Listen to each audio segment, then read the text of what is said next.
Assalamualaikum warahmatullahi wabarakatuh.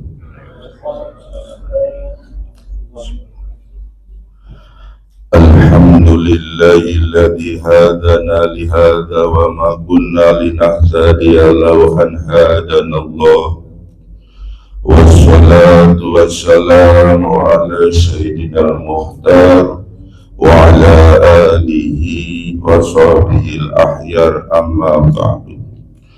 Ilahi anta maqsudi wa ridhaka matlubi, a'tini mahabbataka wa ma'rifataka. Allahumma aftah lana bi futuhil arifin. Allahumma aftah lana bi futuhil arifin. Allahumma aftah lana bi futuhil arifin. Rabbana aftah bainana wa baina qaumina bihaqqi wa al-fatihin. Rabbana anzilna munzalan mubarakah khairul munzilin. Rabbana atina fid dunya hasanah wa fil akhirati hasanah wa qina adzabannar. Bi barakati Syekh Ahmad Shahibul Wafat Tajul Arifin bin Syekh Abdullah Mubarak. Al-Fatihah. Bismillahirrahmanirrahim. Alhamdulillahi rabbil alamin, arrahmanir rahim, maliki yaumiddin. Iyyaka na'budu wa iyyaka nasta'in. Ihdinas siratal mustaqim, siratal ladzina an'amta 'alaihim ghairil maghdubi 'alaihim waladdallin. Amin. Alhamdulillah wa syukurillah atas nikmat dan karunia Allah. Pada pagi hari ini kita bisa sama-sama menjalankan amalia khotaban dan manaqib. Mudah-mudahan kita semua mendapatkan maghfirah dari Allah Subhanahu wa Ta'ala. Yang pertama, yang utama, yang saya muliakan, pemangku manaqib atau Syekhul Hajat Bapak Yayat beserta keluarganya. Kita doakan sama-sama, semoga beliau selalu disehatkan dohir dan batinnya, dimudahkan segala urusan-urusannya, dan diberkatkan rezekinya, dan diistiqomahkan. Amin ya rabbal alamin. Yang saya hormati petugas manaqib dari pembacaan ayat suci Al-Quran, pembacaan tanbih, pembacaan tawasul, dan pembacaan manqobah. Semoga beliau selalu disehatkan dohir dan batinnya. Yang saya hormati para kesepuhan, wabil khusus Al-Mukarram Pak Haji Tisna, Al-Mukarram Al-Ustadz Selamat Riyadi, dan yang saya hormati para pemangku manaqib Imam Khotaman, Ikhwan Akhwat Thariqah Qadiriyah Naqsabandiyah, Pondok Pesantren Suralaya Tasikmalaya, khususnya yang hadir pada siang hari ini. Semoga kita semua mendapatkan ridha Allah Subhanahu wa Ta'ala. Pertama-tama marilah kita sama-sama panjatkan rasa syukur kita kepada Allah Subhanahu wa Ta'ala atas rahmat dan nikmatnya. Pada pagi hari ini kita masih diperjalankan menjalankan amalia zikir khotaman manaqib. Sholawat dan salam kita curahkan, kita sanjungkan kepada junjungan kita Nabi Muhammad Sallallahu Alaihi Wasallam beserta keluarganya dan sahabat-sahabatnya dan para aulia Allah, khususnya kepada guru mursyid kita Syekh Ahmad Shahibul Wafat Tajul Arifin, dan kita sebagai pengikutnya mendapatkan syafaat yaumil akhir. Amin ya rabbal alamin. Para bapak-bapak, ibu-ibu, ikhwan akhwat Thariqah Qadiriyah Naqsabandiyah yang saya muliakan, dalam menjalankan kehidupan di dunia ini ada dua pola manusia yang dituju. Yang pertama, ada manusia pola hidupnya memiliki, dan kedua ada manusia pola hidupnya menuju Allah. Dua-duanya ini pilihan untuk menentukan tingkat kebahagiaan seseorang. Ada orang yang pola hidupnya memiliki Ini adalah dasar landasannya firman Allah, wa minan nasi may yaqulu rabbana atina fid dunya wa ma lahu fil akhirati min khalaq.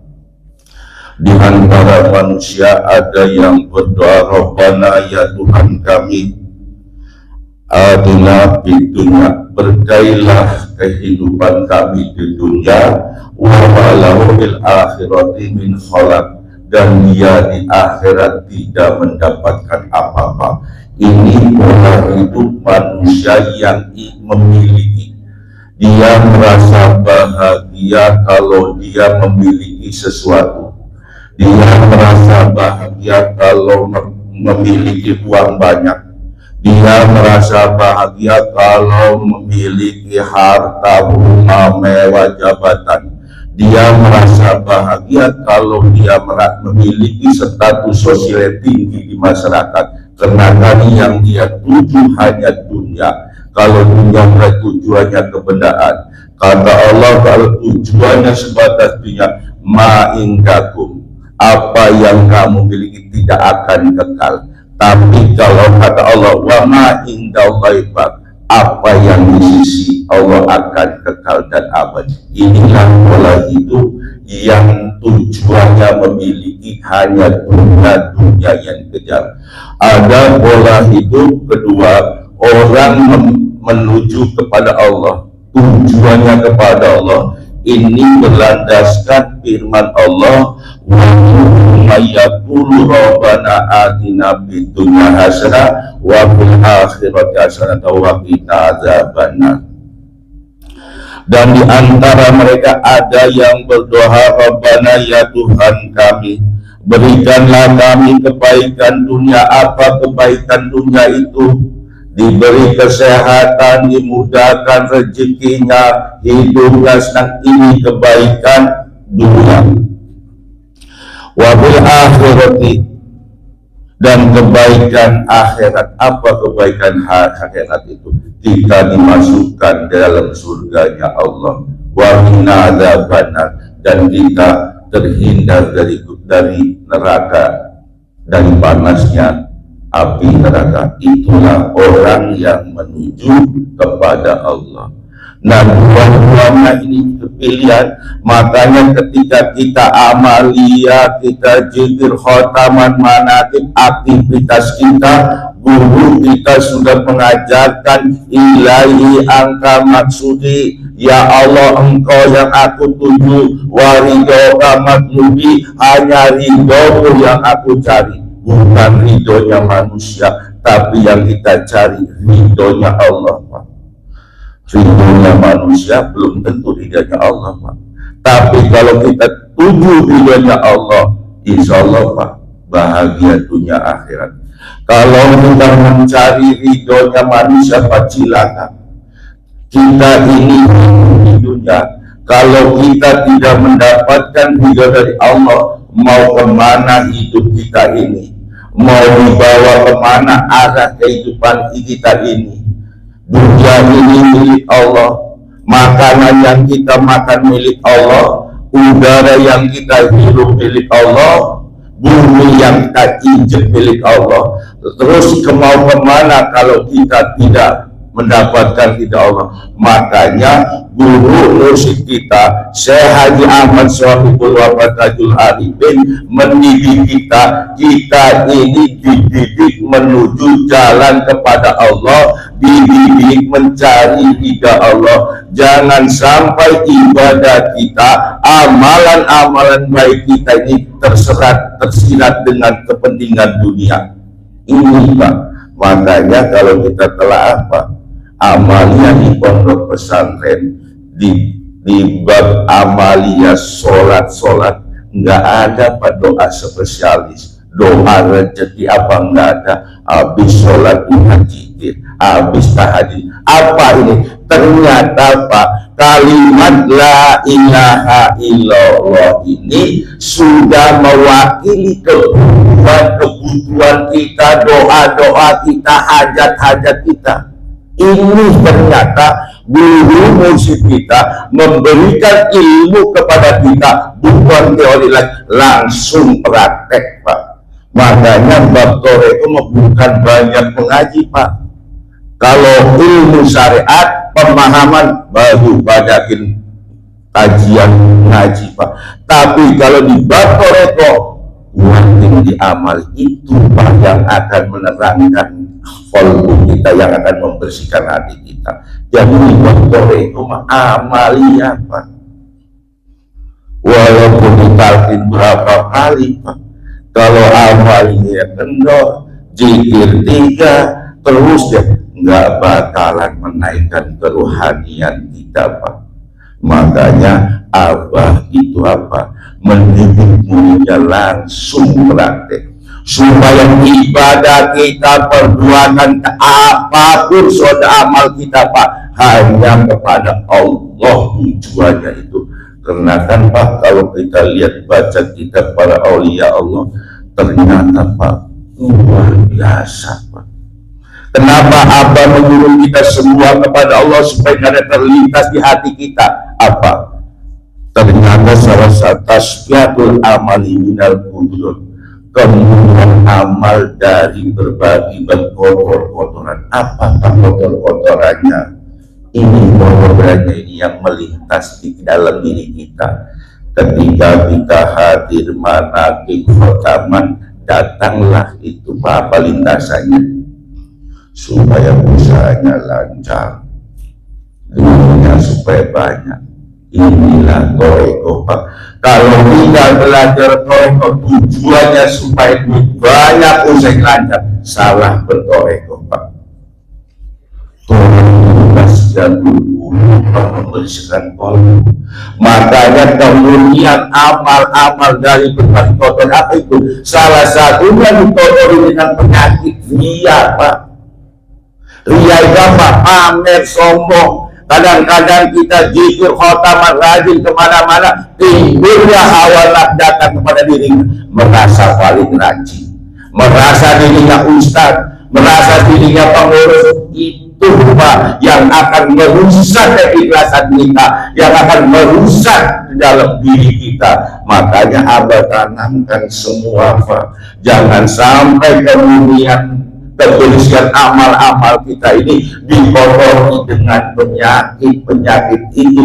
Makanya Abah mengajarkan kita, mau kita berdoa mau apa, harus diawali ilahi anta maksudi wa ridhoka matlubi. Ya Allah, engkau yang aku tuju dan ridhomu yang aku minta, bukan ridho manusia. Kan itu apa? Ketika kita khotaman Pak, menyebutkan Allah ya qadir hajat, menyebutkan Allah ya qadir hajat, kolbu kita nggak lepas dari zikir hobi dan ismudat. Allah maya qadir hajat, Allah maya kafi al muhimmat, Allah maya dafi al balik. Terus hidupkan zikir hobi dan ismudat di dalam kolbu. Inilah kemuliaan dari berbagi kotor. Jangan sampai tersirat di dalam hati kita sedikit pun apapun, semua itu Pak. Ternyata itu supaya kemuliaan. Karena kan Pak, definisi dia itu berapa? Itu nabi dunia bil amalil akhirah, menginginkan memanfaatkan dunia dengan amalan akhirat. Itu salah satu definisi ria Pak. Coba Pak, di antara kita siapa tidak ingin memanfaatkan dengan amal ini untuk memanfaatkan dunia Pak? Semua terjebak di situ Pak. Amalan-amalan akhirat buat kepentingan dunia tidak. Ketika kita sholat duha kan Pak, baca surat waqiat tujuannya buat apa? Dunia. Padahal ini amalan amal akhirat, tapi untuk kepentingan dunia. Ketika terlintas kepentingan dunia, inilah Pak yang menjadikan penyakit macet kita, hajat kita Pak, bukan nilai ta'ala lagi. Kenapa? Itu Pak yang penyakit-penyakit itu yang akan menghalangi kita tasbihul amali itu Pak. Makanya yuk dengan zikir khotaman manaqib ini sudah jelas Pak, Di dalam bab usul bab awal jelas Pak, man qala la ilaha illallah khalisan mukhlisan, barang siapa mengucapkan kalimat la ilaha illallah khalis mukhlis, khalis itu tulus dan ikhlas, itu bahasa Indonesianya Pak. Apa sih khalis itu? Khalis itu membersihkan hati kita, membersihkan kolbu kita, mukhlis dibersihkan. Kapan dibersihkannya? Ketika kita menerima talqin jibril, itu kita lagi dibersihkan. Terus dibersihkan ketika kita amalia, itu membersihkan Pak. Makanya setelah terima talqin jibril, amalkan dengan sesungguh-sungguh, baru itu. So, kenapa ketika talqin dibersihkan? Merujuk wahyu Nabi Muhammad SAW mau Isra Mi'raj, beliau dibersihkan di belet dadanya, itulah dibersihkan. Ketika kita proses talqin pun, ketika kita tarik dapat kalimat la ilaha, itu lagi dibersihkan oleh guru musik. Terus dibersihkan ketika kita amaliyah jibril khotam, itu lagi membersihkan. Makanya baru dakhalal jannah. Jadi la ilaha illallah kepada Allah. Banyak pemahaman la ilaha illallah tiada Tuhan selain Allah. Naik lagi pemahaman la ilaha illallah tiada zat selain Allah. Kalau tidak ada zat selain Allah, berat itu Pak, hilang semua kekaguan yang ada di diri kita. Kan susah menghilangkan kekaguan yang ada di diri kita ini Pak. Nol zeronya kan susah. Itulah dengan metode ini, dengan kalimat la ilaha illallah, nanti akan bersih penyakit ria, wujud, takabur yang ada di dalam hati ini. Sudah jelas Pak. Karena la ilaha illallah itu kalimat tobat, kalimat ikhlas, kalimat takwa. Di dalam tasawuf ini wadihi kalimat thayyibah, dengan kalimat jibril ini, dengan kalimat thayyibah ini, kama tutahir dabira anil sirkil jali, tutahir anil sirkil jali. Dengan kalimat la ilaha illallah ini, sebagaimana mensucikan penzikirnya dari penyakit syirik jali, dan mensucikan penzikirnya dari syirik khafi. Apa sih syirik jali itu? Syirik jali itu yang sudah terang-terangan menyudutkan Allah. Nah, syirik khafi ini yang tidak terlihat Pak. Kan ikhlas itu, ikrarnya selalu disebutkan setiap kita sholat. Inna sholati wa nusuki wa mahyaya wa mamati. Sholatku, ibadahku, hidupku, matiku lillah, hanya kepada Allah, untuk Allah. Kan itu Pak ikrarnya. Ikhlas berat nggak coba? Kita tahan kepada kita. Apakah ibadah kita ini kemudian lillahnya sudah betul? Amal-amalia kita, perbuatan kita, kehidupan sehari-hari, apakah sudah kepada Allah? Kan ini Pak. Makanya metode zikir khotam manaqib yang dibimbingkan kepada iman dan guru, inilah metodenya Pak. Ayatnya sudah jelas, wa taj'alu khalisan mukhlis, dan menjadikan penzikirnya tulus dengan ikhlas. Jadi kalimat la ilaha illallah akan menghilangkan penyakit syirik jali, akan menghilangkan syirik khafi. Penzikirnya nanti penzikirnya tulus dan ikhlas Pak, dengan perbuatan metode ini. Makanya Pak Punten, keyakinan kita kepada amalia dan guru harus zero. Tapi ketika tidak Pak, masih ada keraguan-keraguan, inilah Pak. Yuk, kalau kita telah apa, pondok pesantren Suralaya itu, kalau dengan pondok-pondok yang lain Pak, kayaknya biasa aja. Itulah kehebatan Torekonya terlihat, tapi di dalamnya banyak mutiara, Pengalaman saya pribadi, pertama mengingat pondok pesantren Surulai, saya itu senangnya konsultasi kalau ke sana, bukan manakib pertama-tama. Kalau saya tidak konsultasi apa, cuman apa, setiap saya minta sesuatu, minta amalan apapun, gitu sampai terbesit di hati kita. Ini di pondok pesantren Surulai apa nggak ada pilih dan naik suruh cikir dulu sampai wah nggak hebat saya bilang. Tapi alhamdulillah saya memiliki hikmah, semangat terus datang terus. Setelah kita amal baru terbuka Pak.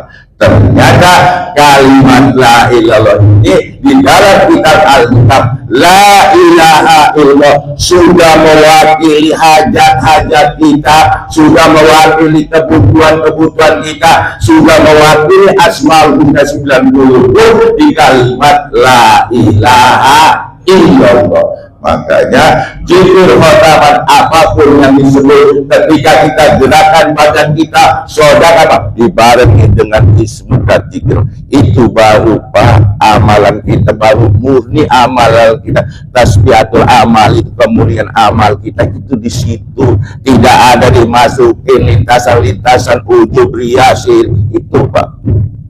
Dianya itu kan kadang-kadang kan Pak, kalau kita nggak punya ilmunya, sodako apapun kita perjalanan kita kan terlihat sama orang, tapi kalau dibarengi dengan ismu dan di dalam kalbu kita, semuanya akan terkikis. Inilah senjatanya Pak, tinggal kitanya mau apa tidak. Makanya koreksi ketika kita amalia, ketika kita mengucapkan zikir la ilallah, apakah hati kitanya konek kepada Allah? La ilaha ismu di dalam amal, di dalam kalbu kita. Ketika kita khotaman ismu dan hidupkan terus di dalam kalbu. Setelah beres amalia, ketika kehidupan kita lagi duduk berbaring, duduk makan apapun juga, apakah kita selalu ingat kepada Allah?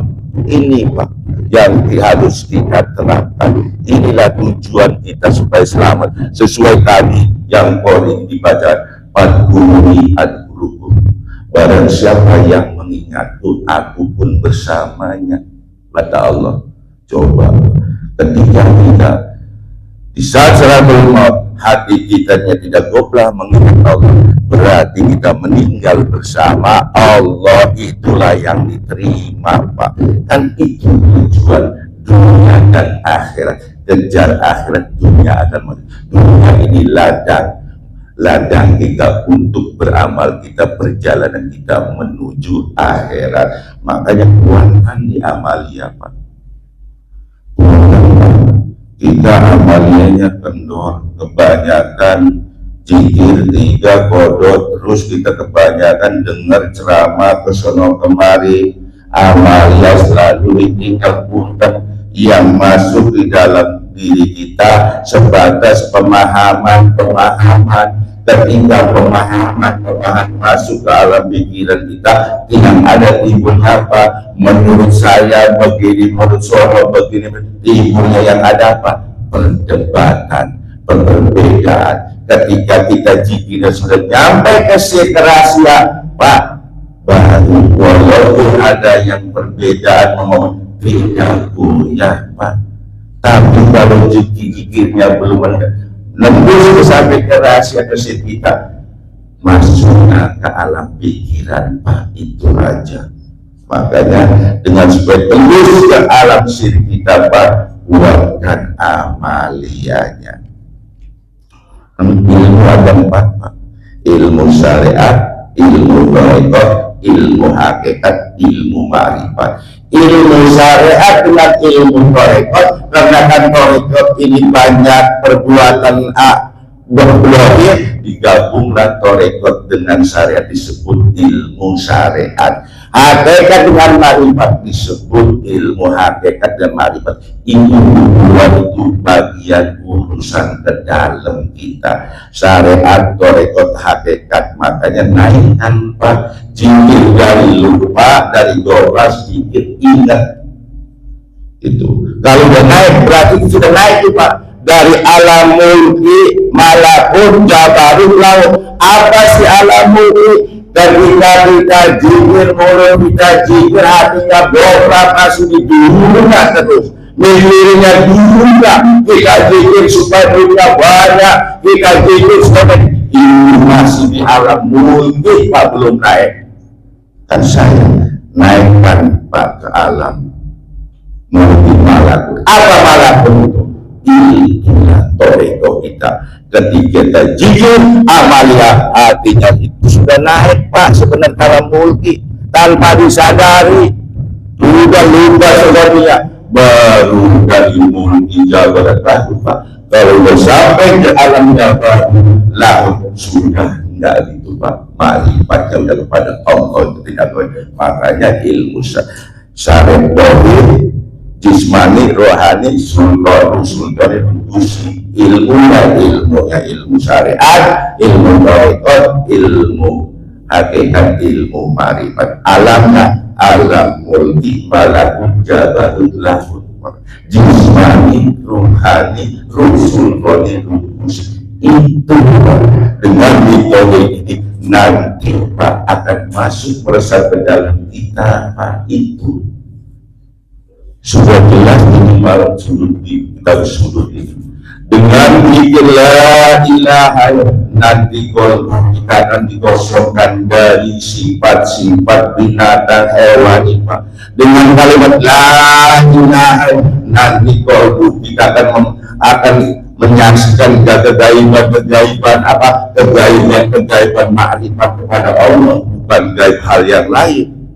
Dengan kalimat la ilaha nanti Allah akan memberikan apa lagi ilmu langsung dari Allah. Makanya dan bacaan aneh ketika murid apa nggak ngaji tetapi cerdasnya luar biasa. Karena amalnya yang kuat sudah ada di kitab sudut tidurnya, sudah dijelaskan Pak.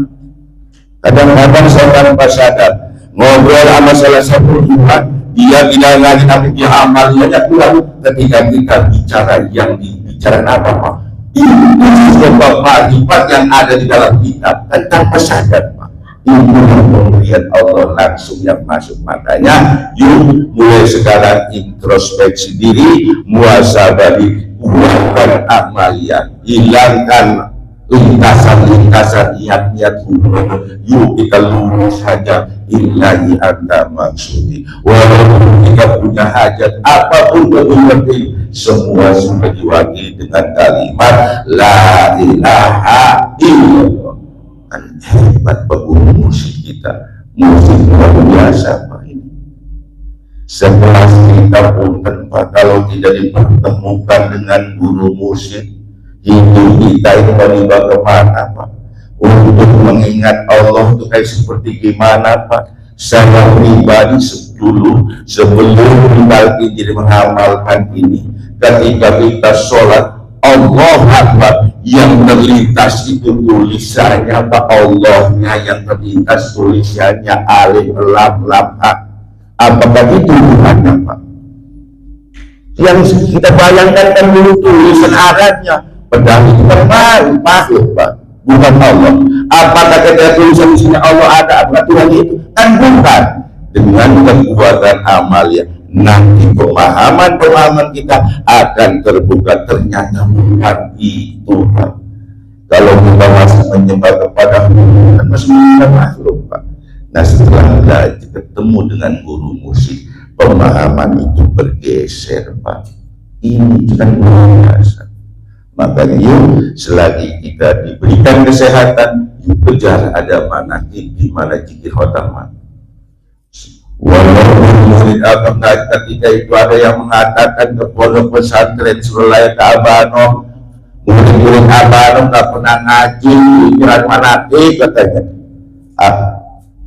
Pada nggak bisa ngaji, apa jawabnya? Saya aja nggak bisa ngaji dasar dari zikir. Kenapa kuncinya semua di zikir la ilaha illallah? Kita nggak bisa ngaji orang bodoh, tapi mau berzikir, mau ingat selalu hatinya kepada itu kata orang pintar Pak. Ilmu bukan di kitab Al-Quran alam, tapi sesungguhnya ilmu di mana? Di dalam kalbu kita Pak. Itu kembali kepada Allah, itu perjalanan kita. Kan itu Pak hakikatnya. Makanya nanti setelah buat amalia, jika nanti timbul cahaya itu baru mau belajar. Setelah mau belajar baru kita ngajinya bukan sebatas pemahaman yang masuk ke alam pikiran, tetapi itulah cahaya yang akan masuk ke dalam kolbu kita. Setelah masuk ke dalam kolbu kita apa? Timbulnya akhlakul karimah. Kan itu tujuan kita, Pak, supaya selamat dari dunia sampai akhirat, Pak. Kan itu tujuannya kita itu. Makanya luar biasa, Pak, Pondok Pesantren Sulalaya, mursyid kita mengajarkan kita ini lagi dididik menuju kepada Allah, lagi dididik kita ini dari sekarang kembali kepada Allah. Sesuai tadi ayatnya, innalillahi wa inna ilaihi raji'un. Kapan kembalinya kita, Pak? Kembalinya kita dari sekarang, Pak, kepada Allah. Jangan entar ketemu kita dari sekarang, jangan entar nanti akhir batas kembalinya kapan? Ketika kita sakaratul maut, antara ruh dan jasad berpisah, itulah akhir batas kembalinya kepada Allah. Pintu taubat sudah ditutup. Makanya dari sekarang, Pak, kita menuju pada Allah, kita kembali kepada Allah, berjalan kita. Nanti endingnya ketika kita kembali ketemu kepada raga dan ruh kita berpisah, itu selesainya di situ. Makanya untuk menempuh perjalanan ini, suluk kita ini jikir khotaman manakib. Kenapa Pondok Pesantren Sulalaya tidak ada suluknya? Kenapa Pondok Pesantren kepada ikhwan yang beramal tidak ada disebutkan makomat? Ternyata itu sudah ada, cuma dikemas semua apa? Gus murid menjalankan, Pak. Makom mawat, makom suruh maut, semua sebenarnya sudah ada. Contoh apa, Pak? Ketika kita lagi zikir ilaihanda maksudi waridoka matlub, la ilaha illallah, lagi enak-enaknya zikir la ilaha illallah, tiba-tiba air mata kita terlintas jatuh. Itu ternyata kita lagi di makom taubat. Kenapa sebenarnya tidak disebutkan makom-makom? Takutnya sombong, makanya ditutup sama apa? Pondok Pesantren Sulalaya tidak ada senior, tidak ada junior, semuanya sama, ikhwan akhwat, walaupun ketua LD sama ikhwan. Makanya yang berketua LD, Pak, hati-hati ketika di hatinya merasa ketua LD dia merasa paling tinggi, ternyata dialah yang paling rendah. Dan itu sama ternyata hati semua. Itulah hebatnya guru musik dikemasnya supaya ikhwan itu. Makanya terus saja berusaha. Inilah, Pak, peperangan kita, jihad kita yang untuk melawan hak. Inilah senjatanya, Pak, supaya menyingkirkan alam pikir alam. Ketika kita la ilaha illallah, ada yang datang yang apa, harus ditepis, karena tujuannya kita kepada Allah. Bukan berarti tidak boleh mereka kepada Allah, silakan, tapi hati kita selalu zikir hobi. Allah ya qadir aja terus itu, Pak. Jangan Allah ya qadir aja hatinya menuntut kepada Allah. Kapan, makanya, Pak, ini akan bertemu semua endingnya, Pak. Makanya terus jalanin aja apa yang diperintah, terus jalanin, Pak. Yakin 10%. Murid apa? Walaupun tidak ngaji, walaupun tapi dia mengamalkan sesuai bimbingan tuntunan dari Pondok Pesantren Sulalaya, nggak bakal sasar, Pak. Tapi kalau orang mahapunten, bukan seorang ustaz, seorang ulama, dia menambahkan talqin zikir, tapi ketika dia dimodif dengan amalia-amalia dengan sendirinya, menunjukkan dirinya paling besar, bahkan itulah yang terputus dari guru musik yang akan ngaco, Pak. Tanda-tanda toreko yang ngaco itu, yang sana yang nggak musafir, yang terputus itu jelas, Pak. Ketika amalia zikir dikaitkan dengan baik-baik, dengan tadik jaya, itulah tanda-tanda zikir yang tidak bersasar, Pak. yang sananya nggak musasal, tapi kalau dia punya sananya yang tersambung dari musik tapi Rasul Qadir, insya Allah Pak nggak bakal lari ke situ. Itu Pak. Toreko mau membersihkan hati, kesucian diri kepada Allah. Kita ini awalnya suci dan penyaksian kepada Tuhan, menyaksikan mengakui kita. Ketika kita masuk ke dalam jasad ini terbelenggu dengan isi kita, jasad kita dunia ini, makanya supaya terbuka itu dengan kalimat la ilaha illallah. Dan itu mau cari apa lagi Pak? Di bulan kemarin jin ada gurunya, dengan malaikat ada gurunya, aku semua terus mau cari ilmu apa lagi Pak? Tuhan Rasul Qadir pun sudah mengatakan, makanya pun ketika kita di kelas kita ngomong Pak Bunda, mudah-mudahan kita tercatat murid Tuhan Rasul Qadir Jilani, amin, benar Pak, secara syariat kita pengen tercatat diakui murid Tuhan. Tapi kadang-kadang Pak, inilah yang akan menghijab kita. Kalau kita pengen ditakui murid Tuhan Rasul Qadir Jilani, lewatnya jalur mana Pak? Apakah kita bisa? Dan dengan guru musuh apa? Makanya ketika kita diakui oleh guru kita, Syekh Ahmad Syaikhul Fatahul Arifin, tercatat kita muridnya Tuhan Rasul Qadir Jilani. Dan itu jadi toreko Pak, untuk menghijab diri kita Pak, bukan dengan kesalahan, dengan kejelekan Pak. Dulu masih di makom syariat, iya Pak, tapi naik ke makom toreko dengan kebaikan yang menghijab kita. Kita selalu pengen jago murid Tuhan Rasul Qadir Jilani, arahnya kemana? Siapa salah ke Tuhan Rasul Qadir Jilani, jaga aman, kan harus wasilah. Itulah yang menyambungkan murabi kita, itu Syekh Ahmad Syaikhul Fatahul Arifin di zamannya kita. Makanya akan di apa, udah ikutin apa, kemudian apa, nggak bakalan bergeser Pak. Makanya kalau saran wajiban bahkan Pak hobi itu nomor 1, kedua baru zikir. Makanya apa?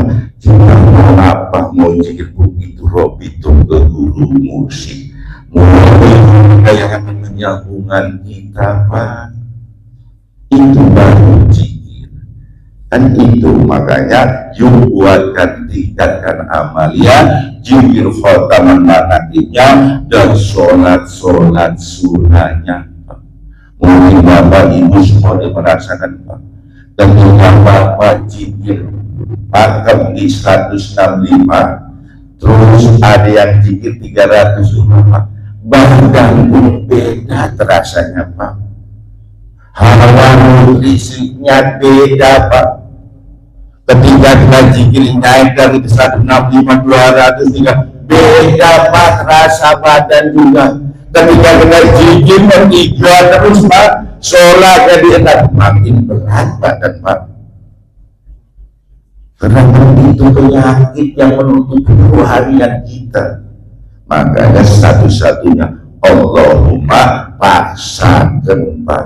Kalau sudah dipaksa nanti terbiasa timbulnya ahwal pemberian Allah masuk ke dalam kolbu kita, timbulnya ada hikmah. Setelah mendapatkan hikmah dari Allah, baru itu akan semangat terus Pak. Makanya untuk terbiasa ini kan susah.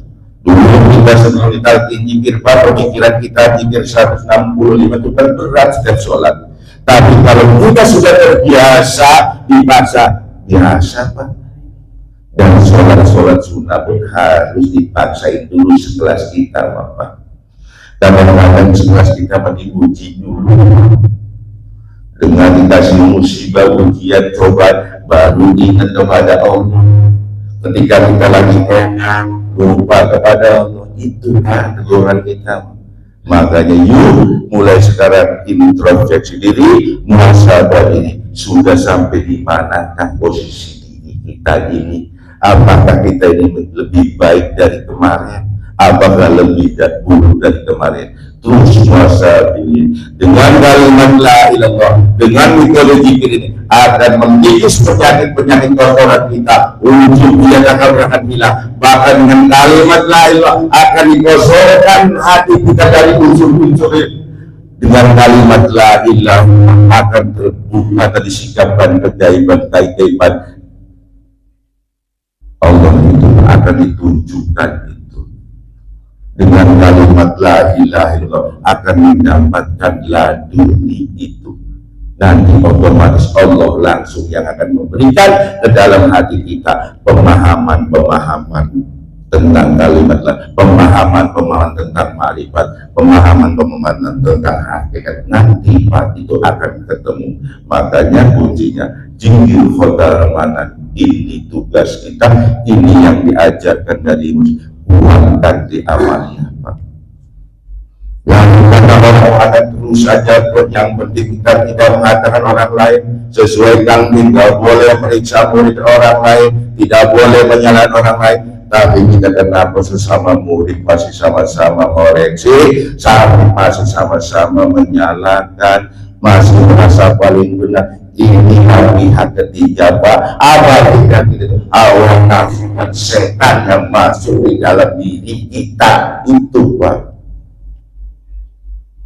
Kan kebanyakan kan kita meriksa, lihat orang, kejelekan orang, tapi tidak pernah melihat ke dalam. Dan itu hawa nafsu setan yang menjebak kita. Makanya dengan kalimat la ilallah yang sudah ditanamkan di dalam kalbu kita, yang sudah ditanamkan isunya di dalam kalbu ini, yang akan menangis siapa, tinggal kita yang mau apa kita kuatkan di amalnya. Mudah-mudahan dengan kekuatan amal kita akan dibudahkan, semua buku akan masuk ke dalam kalbu kita. Mudah-mudahan kita semua selamat dari dunia sampai akhirat, dan kita dimasukkan ke surga, ke alam kurba yang kita dapatkan itu sesuai tafsirul asrar. Orang mereka punya Tuhan Qadir jalan itu akan dimasukkan di alam kurba. Amin ya rabbal alamin. Mudah-mudahan ada manfaatnya, khususnya untuk pribadi saya, umumnya kepada jamaah. Dan bila ada kata-kata yang salah atau benar yang pas, mohon dibukakan pintu maaf yang sebenarnya. Akhirul kalam, wassalamualaikum warahmatullahi wabarakatuh. Allahumma sholli ala nabiyil hasimi Muhammadin wa ala alihi wa sallim taslima. Allahumma sholli ala nabiyil hasimi Muhammadin wa ala wa sallim taslima. Allahumma sholli ala nabiyil hasimi Muhammadin wa ala wa sallim taslima. Allahumma sholli wa sallim wa barik alaihi. Al-Fatihah. Bismillahirrahmanirrahim. Alhamdulillahi rabbil alamin arrahmanir rahim maliki yaumiddin. Iyyaka na'budu wa iyyaka nasta'in. Ihdinas siratal mustaqim. Siratal ladzina an'amta 'alaihim ghairil maghdubi 'alaihim waladdallin. Alhamdulillah.